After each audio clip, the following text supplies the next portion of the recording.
Anyway, number of migrants bused to Chicago out of Texas alone per Governor Greg Abbott as of November 11th, so a couple days ago, more than 18,400. Here's the money Illinois has spent on humanitarian aid for migrants. You're over $330 million, which, by the way, is cheap compared to New York. These sanctuary cities now unable to keep up. In Chicago, for example, a group of people who came out of Venezuela, all the way from Venezuela, with hopes of a better life. They've been living on the streets. They say, we're going back home.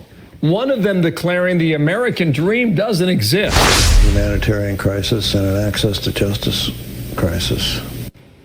And with buses on the move, the city has now received more than 21,000 migrants from the southern border. And after trekking thousands of miles, at times in dangerous conditions, their journey does not end when they get here. A complicated legal process awaits.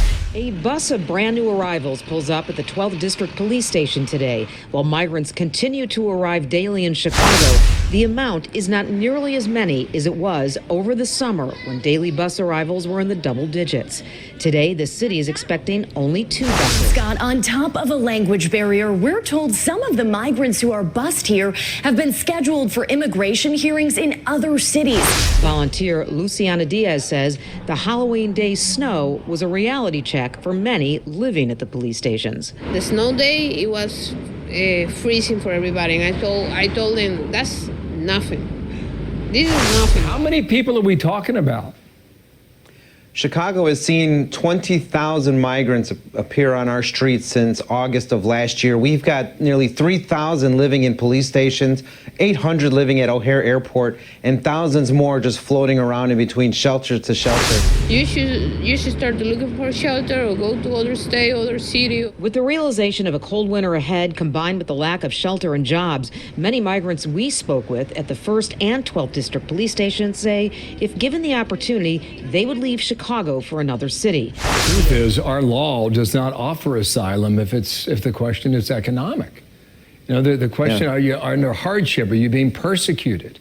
Are you being religiously persecuted? I don't know how many coming across the border can check all those boxes. Some migrants even want to go back to their home country. They have an American dream, for in my opinion, is a fake American dream. So they asking me a lot for if I know somebody who can buy a ticket flight for them to come back to Venezuela. 6th Ward Alderman Will Hall, who traveled to the border a few weeks ago, says word is spreading on social media among migrants that Chicago may not be the best place to come.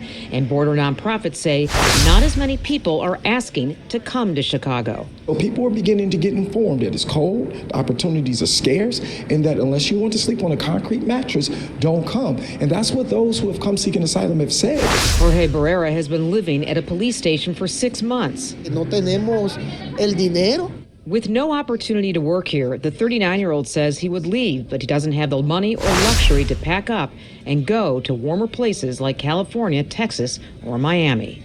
Despite a migrant slowdown, there are still not enough shelters to accommodate all the new arrivals living at police stations, and the 2 proposed base camps are still weeks away from being ready and able to accommodate people. And I'm sorry that they don't like our weather. I'm sorry that they feel that we're not doing enough to give them jobs, housing, vehicles, cars, food, shelter, clothing, and everything else that they were promised by social media. But the system works if you do it the right way. 2,000 people who signed a signature here who said no.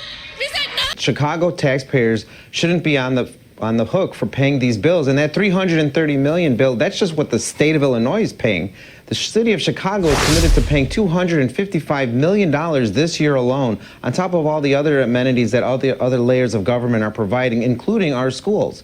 It's simply not sustainable. And the fact that Tensions.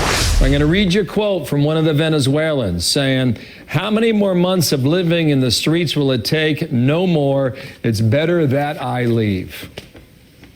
Well, I'm sorry that they feel that way. Matter is this: the federal government has failed in this moment to not only secure the border, to address the asylum seekers, and to provide for their well-being. That's the point. Since they're putting cases You're 6 years exactly away. Right. That is the point. You know, the sad part is, I think many in my party are viewing the migrant crisis as their next COVID-2 money grab. You know, we've seen a lot of money come to Democratic cities to help cover the costs of COVID, and now the big $5 billion ask is now we need more money to help cover the migrant crisis. Crisis to crisis, the federal government they keep asking for more money to help cover our costs. It's simply not sustainable.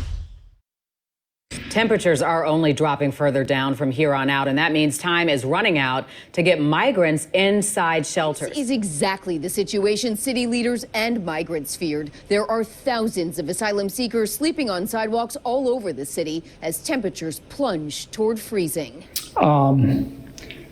This administration, I don't understand why, but they believe in open borders. This administration, the Biden administration, believes that vetting people at the border is racist.